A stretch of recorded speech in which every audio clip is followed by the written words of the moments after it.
Hare Krishna.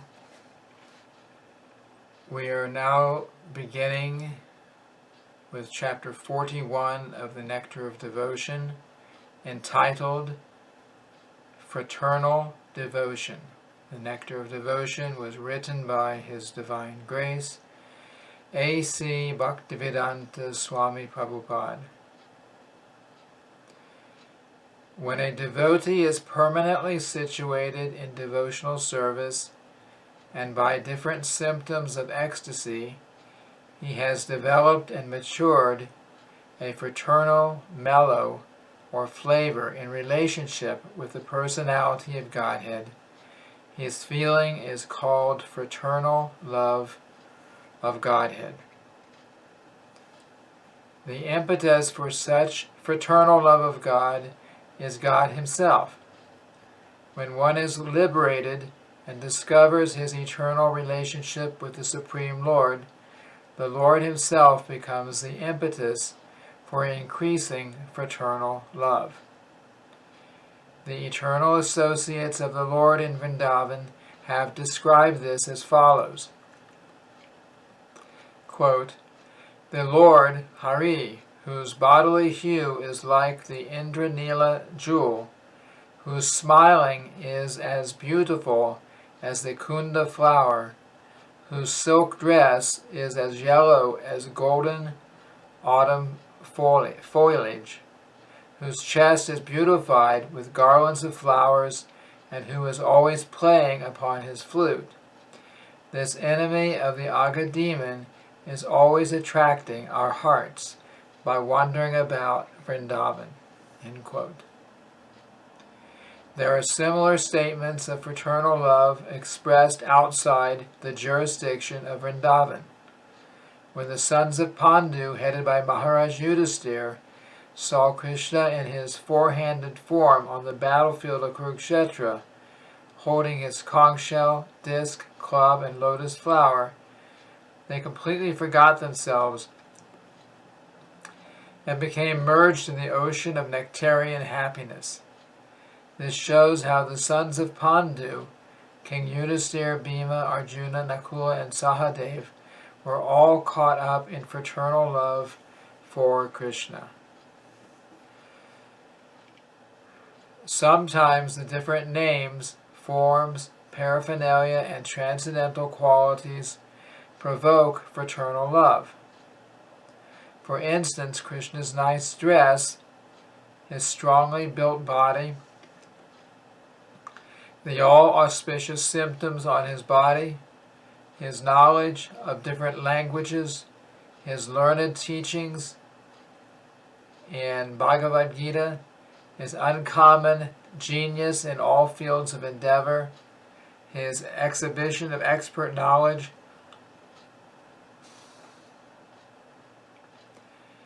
his mercy, his chivalry, his behavior as a conjugal lover, his intelligence, his forgiveness, his attraction for all kinds of men, his opulence, and his happiness all provoke fraternal love.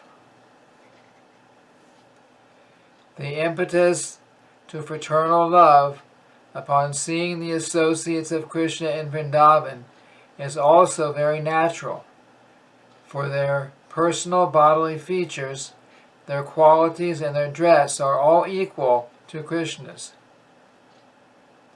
These associates are always happy in their service to Krishna, and they are generally known as Vaisyas, or friends of the same age.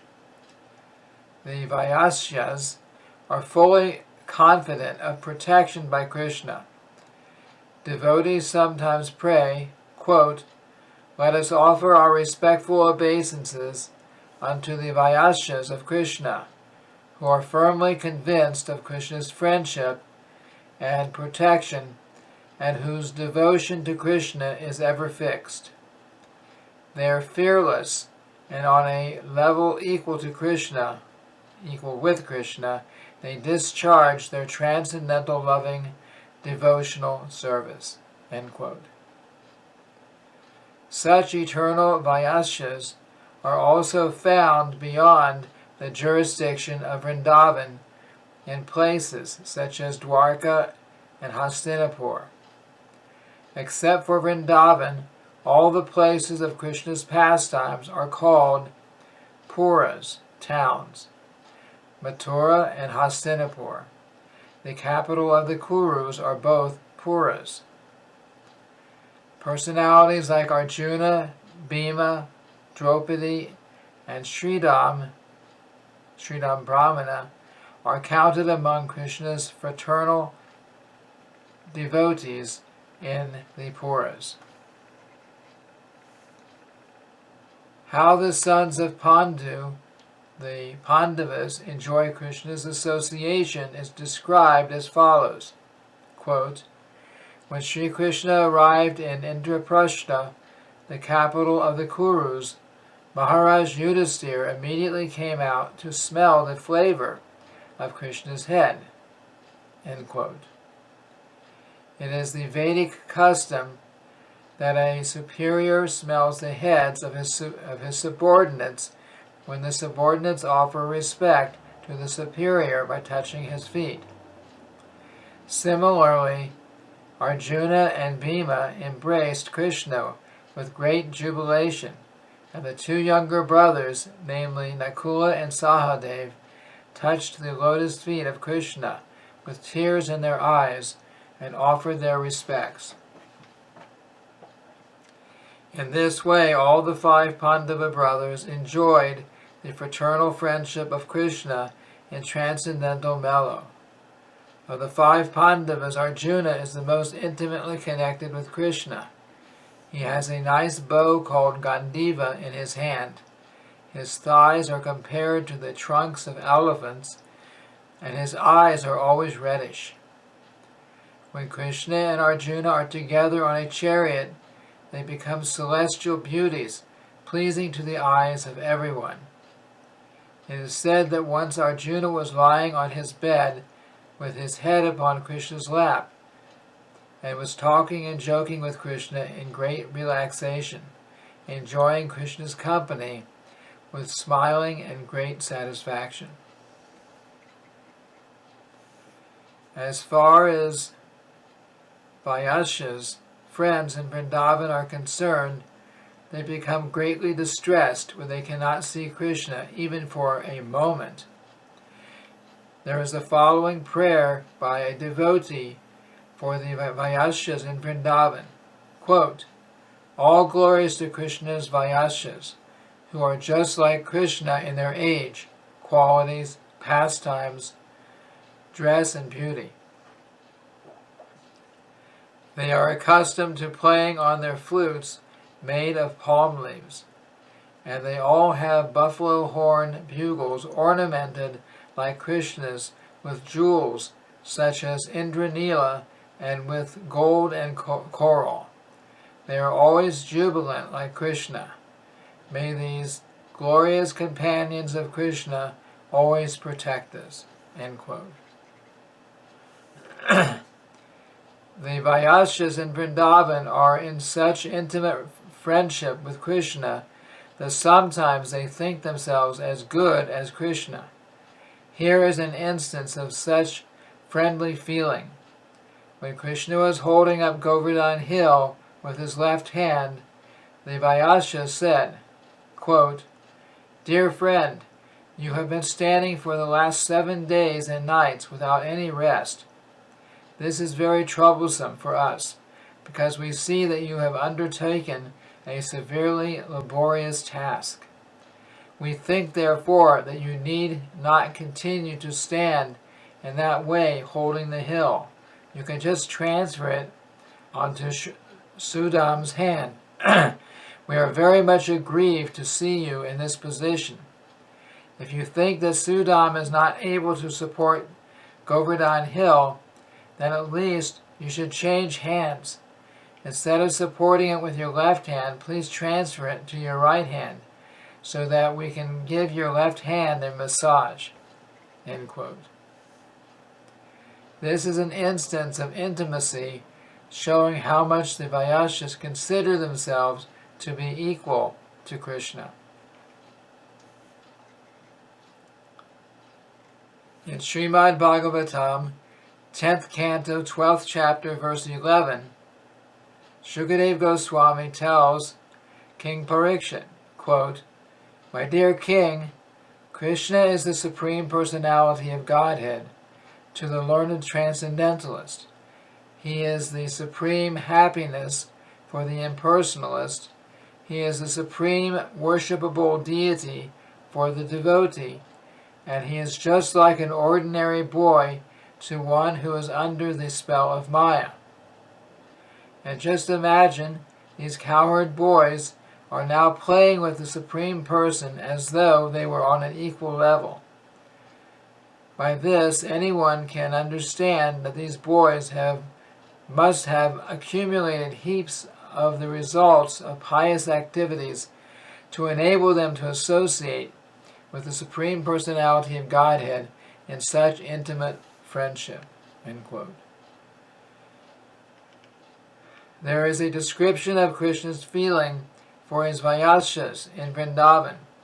He once said to Balaram, quote, "My dear brother, when my companions were being devoured by the Aghasura, hot tears poured down from my eyes, and as they were washing my cheeks, my elder brother, for at least one moment, I completely lost myself." Within Gokula, Krishna's Vayasyas are generally divided into 4 groups. 1. Well-wishers. 2. Friends. 3. Confidential friends. And 4. Intimate friends. Krishna's well-wisher friends are a little bit older than Krishna, and they have some parental affection for him. Because of their being older than Krishna, they always try to protect him from any harm. As such, they sometimes bear weapons so that they can chastise any mischievous persons who want to do harm to Krishna. Counted among the well-wisher friends are Subhadra, Mandali Bhadra, Bhadravardhana, Gobhata, Yaksha, Indrabhata, Bhadrangha, Virabhadra, Mahaguna, Vijaya, and Balabhadra. They are older than Krishna and are always thinking of his welfare. And there's a footnote here that the name Subhadra, as it says, is not to be confused with Krishna's sister, Subhadra.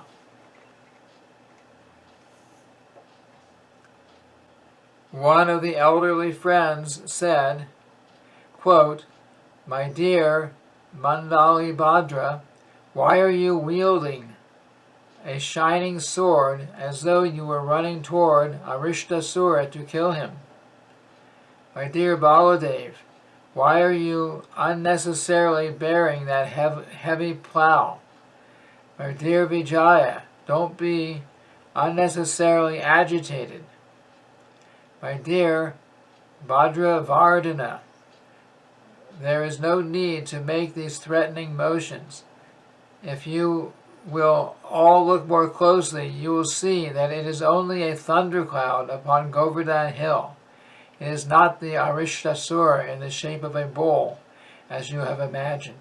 End quote. These older, well-wishing friends of Krishna had imagined a large cloud to be Arishtasura, appearing in the shape of a huge bull. In the midst of their excitement, one of them ascertained that it was actually only a cloud on Govardhan Hill. He therefore informed the others not to take the trouble of worrying about Krishna, because there was no present danger from Arishtasura.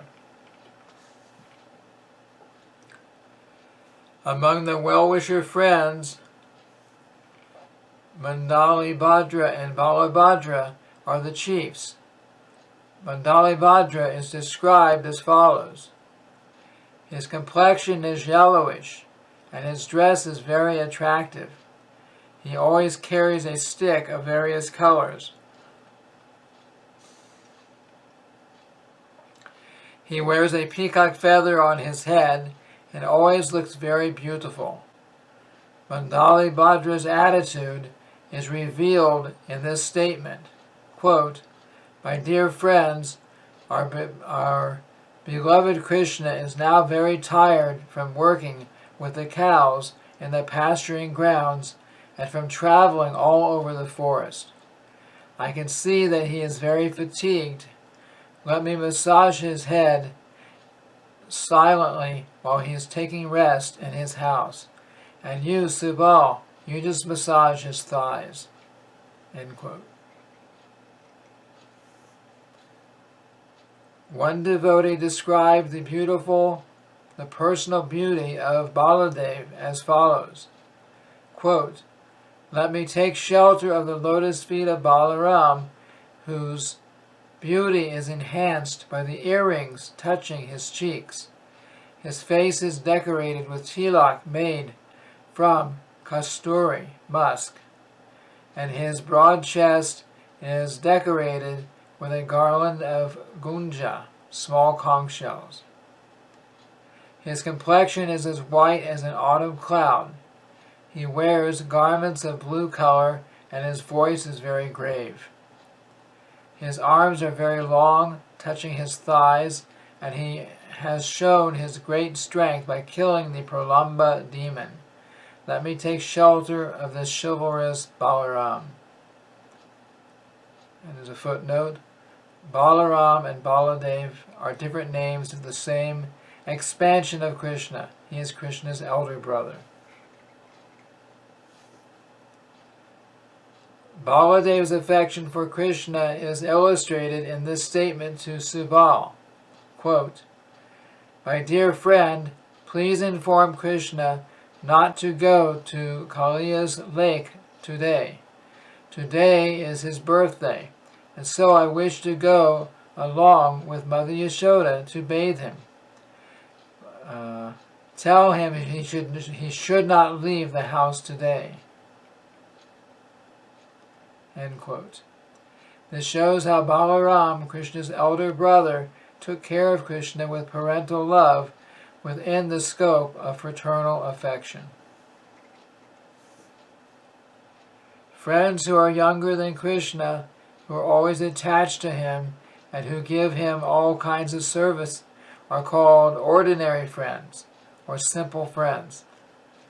Such ordinary friends are called sakhas, and the names of some sakhas are Vishal, Vrishabha, Ojasvi, Devaprashta, Varutapa, Maranatha, Kushumapita, Manibandha, and Karandama.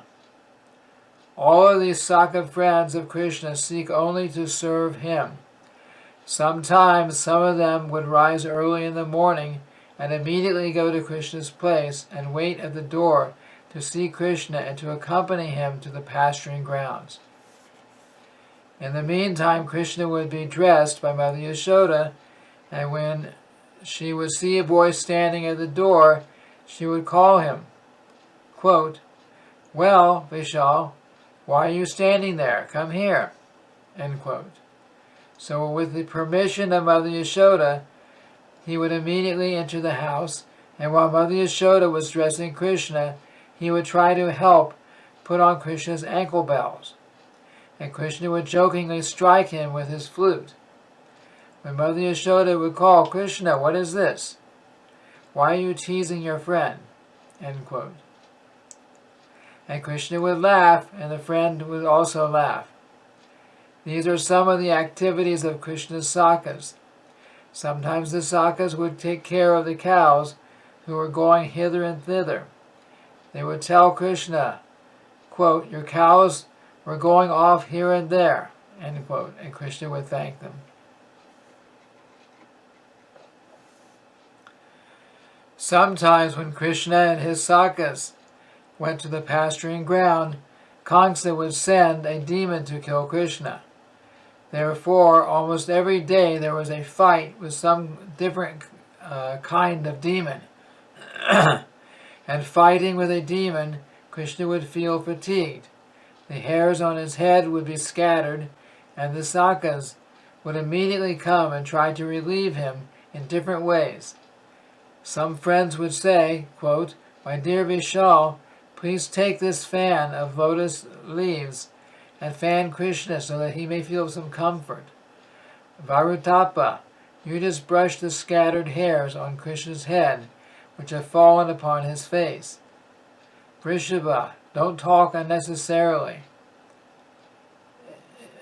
Immediately massage Krishna's body.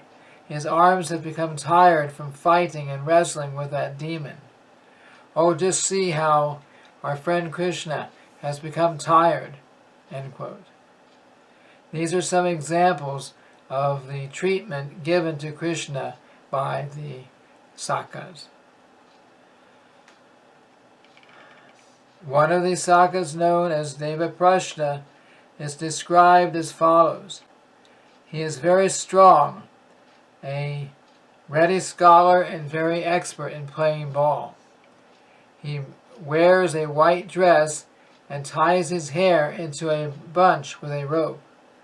Whenever there is a fight between Krishna and the demons, Devaprashna is the first to help, and he fights just like an elephant.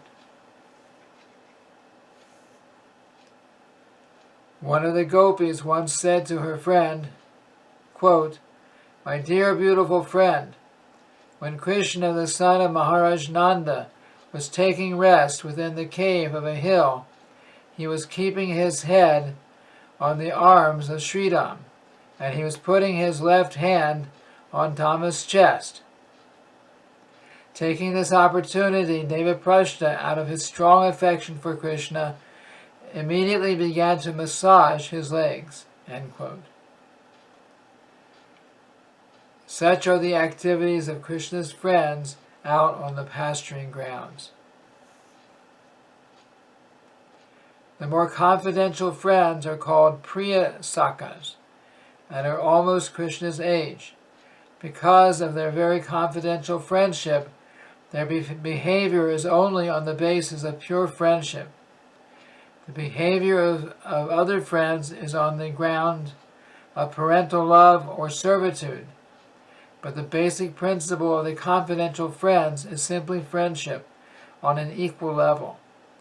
Some confidential friends are as follows: Sridham, Sudam, Dhamma, Vasudama, Kinkini, Stokakrishna, Angshu, Bhadrasena, Vilasi, Pundarika, Vitanka, and Kala Vinka.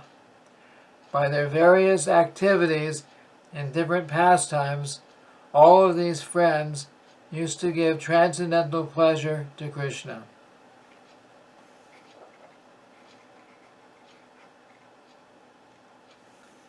The behavior of these confidential friends is described by a friend of Radharani, who told Radharani, quote, "My dear graceful Radharani, your intimate friend Krishna is also served by his intimate boyfriends.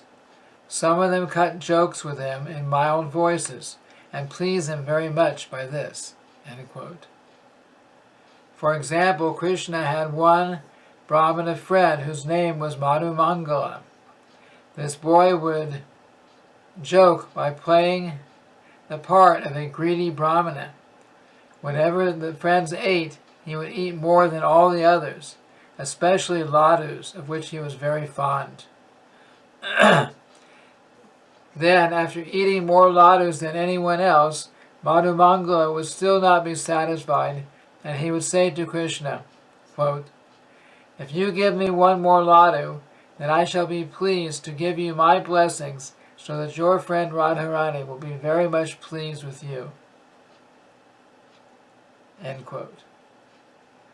The Brahmanas are supposed to give blessings to the Vaishyas, farming and merchant caste, and Krishna presented himself as the son of Maharaj Nanda, a Vaishya, so the Brahmana boy was right in giving blessings to Krishna. As Krishna was very pleased by his friend's blessings, and he would supply him with more and more ladus. Sometimes a confidential friend would come before Krishna and embrace him with great affection and love, and another friend would then come up from the rear and cover Krishna's eyes with his hands. Krishna would always feel very happy by such dealings with his confidential friends.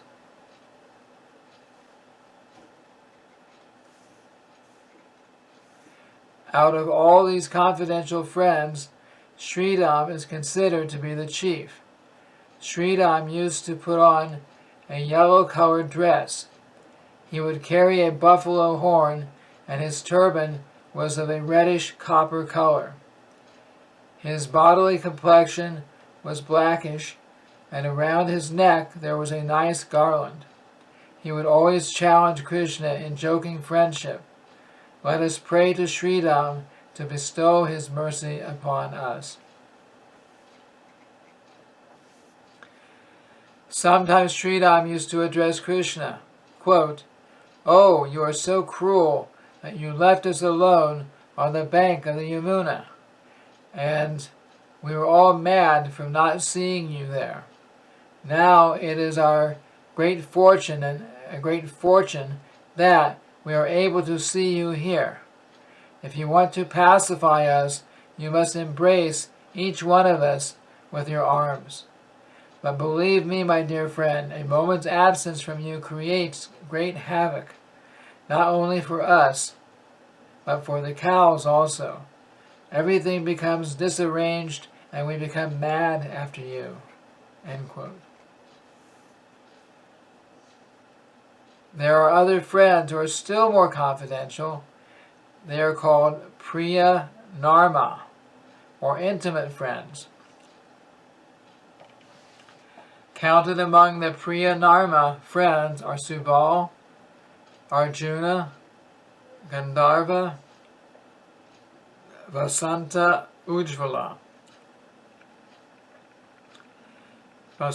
and Ujjvala. There was talk among the friends of Radharani, the gopis, about these most intimate friends. One gopi addressed Radharani thus, quote, "My dear Krishnangi, delicate one, just see how Subal is whispering your message into Krishna's ear, how he is delivering the confidential letter of Shamadasi silently into Krishna's hand, how he is delivering the betel nuts prepared by Palika into Krishna's mouth, and how he is decorating Krishna with a garland prepared by Tarika. Did you know, my dear friend, that all these most intimate friends of Krishna are always engaged in his service in this way?" End quote. Out of the many intimate Priya Narmas, Subal and Ujjvala are considered to be the most prominent. Subala's body is described as follows. His complexion is just like molten gold. He is very, very dear to Krishna. He always has a garland around his neck, and he wears yellow clothing. His eyes are just like lotus flower petals, and he is so intelligent that by his talking and his moral instructions, all the other friends take the highest pleasure. Let us all offer our respectful obeisances unto Krishna's friend, Subal.